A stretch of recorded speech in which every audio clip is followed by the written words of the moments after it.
Alright everyone, it's time for the Occult video 228. Premonition is as much a curse as a blessing, which is something that I don't think people realize. For the most part, people are biased, and so when they're looking at situations like, let's say, political analysis, the reason why most people would not make good political analysts is that their own bias influences what they're expecting. Like, you'd have somebody, like Ben Carson in the last election, he had his core fans. They were convinced that when he started rising up to almost Trump levels in the primaries that he would stick there and become, potentially the next president. That was never going to happen if you understood pattern recognition, but if you were a hardcore fan of him, you probably wanted that to happen. You probably desired that to happen, and so your mind tricked you into thinking it was more likely than it was. This has happened a million times in politics. Karl Rove does it constantly. It's hilarious to watch. Within money, as an anecdote here, for example, I saw the waves of censorship we're currently suffering with coming years ago. I decided to diversify my online presence. I decided to expeditiously go back through some of my old content, and I sort of fomented what I expected to be off limits thereafter and changed and removed some content that would be, I thought, in the future offending. I made a great, success doing that. Otherwise, I probably wouldn't be on YouTube at the moment. It was funny. Things related to business in general, like sort of marketing yourself, you sort of have to have a hunch, a premonition, so to speak, of what's to come. What's the next big thing? Because otherwise, you're just sort of catering to the present. It's like the idea of live streams and interaction being more popular. That's definitely happened, although I was wrong about one thing. It hasn't primarily organized itself on YouTube because of the draconian censorship. This is something I didn't take into consideration. Instead, it's moved to other platforms, but like Twitch and stuff, which has its own issues. But by and large, I made the right calls on these things. I'm still here, and I'm doing far better than I would otherwise be doing. Then premonitions can be a problem. For instance, with regards to friendships and things like that. Like when you see a friend like troubled with addiction, for example, and this has happened to me, unfortunately, multiple times. And you're like, this person, if you step back, you got to understand, the first thing you must understand is that you're biased. They're your friend. They're someone that you care about. So you're trying to figure out ways that you can justify the situation and say, well, it'll all work out. It'll be fine. They sure as hell won't overdose or get drunk and stagger out in front of a car or something. But inside, you'll have a little bit of a hunch, and this is where premonition and guesswork sort of deviate.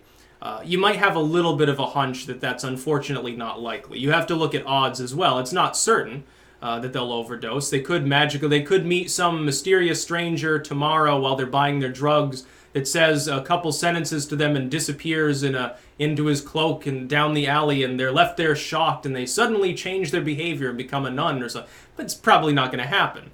And so, unfortunately, there's a good chance that they'll overdose and die, or that they'll be miserable for a very long time. They'll slowly waste away. But your personal bias will try to tell you, well, there's something you can say to change it. Just try, or don't worry about it too much. Somebody else will deal with it, which is a dangerous line of thought usually, but it's one that's all too common. Something will happen. Don't worry about it too much. It's almost like you don't want to believe that it'll be as bad as it is. Or someone's in a bad relationship, and it's especially bad. Like sometimes the person themselves is blinded by their own bias. They'll think the situation is fine. Like someone who's addicted, and they're like, well, it's not that bad. I only slam this into my veins twice a week. Come on, I can deal with it. I'm not really that addicted. Big Marge over there, she does it every 10 minutes. They can actually begin to get cognitive dissonance in their own lives. That's difficult to see, number one. Number two, it's even worse, arguably, speaking as an Aquarian, when people try to mislead you about the situation that you would be trying to help them with. Oh man, that's even more hard, because it's like, I have at least a rough idea of what I'm talking about, and you can see their bias, but they can't see it. They've become so biased that they're biased against seeing their own bias. And so they'll try to lie to you about their situation, especially with regards to addiction and things like that, or relationships. It can be a huge problem. The dissonance kicks in, and the person will ruin their life, and you'll have to sit back and watch it. To the point where at some point I've ghosted people, honestly, because I'm like, I can't deal with it anymore. It's too sad to watch. So it can be a real problem, because you have a general idea about the trajectory of their life in some manner or another. Well, your employment choice is a bad one. They think that it's not because they're being biased. They've got some pie-in-the-sky belief that their entry into middle management will make them a CEO some way, and you're like, well, you're not even going to be able to maintain it. You're going to be a midlife crisis, sports car light driver with a lot of debt, essentially. You're cruising for a bruising. This sort of ties in as well to my video on regret that I think I made quite a while ago, or a Shubha and things like that.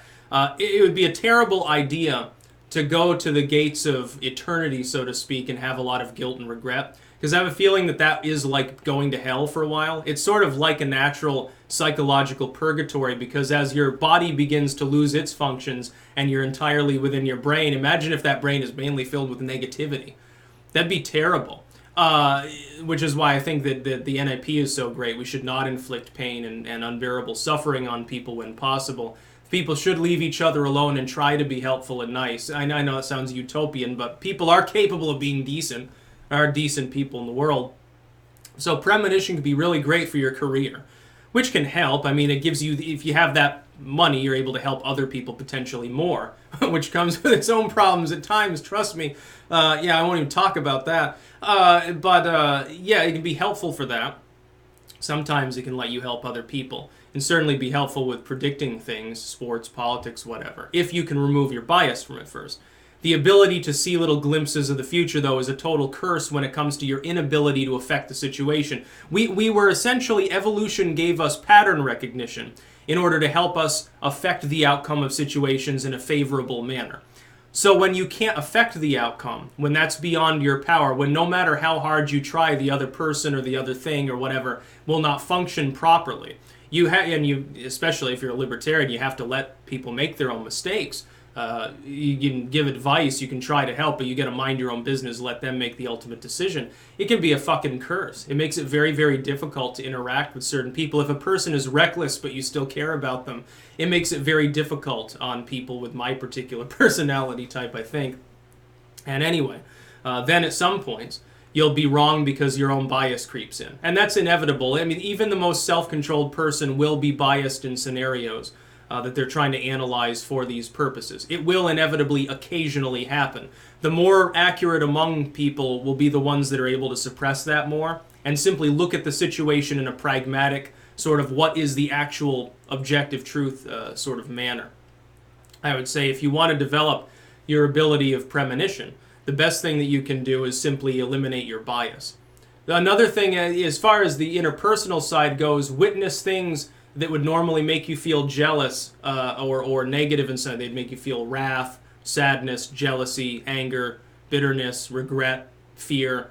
Look at situations like that and then try to go back and reanalyze them and just keep telling yourself about the actual truth, as opposed to, if you are biased, if you let that emotion cloud what you're judging it to be, the situation, its potential outcome.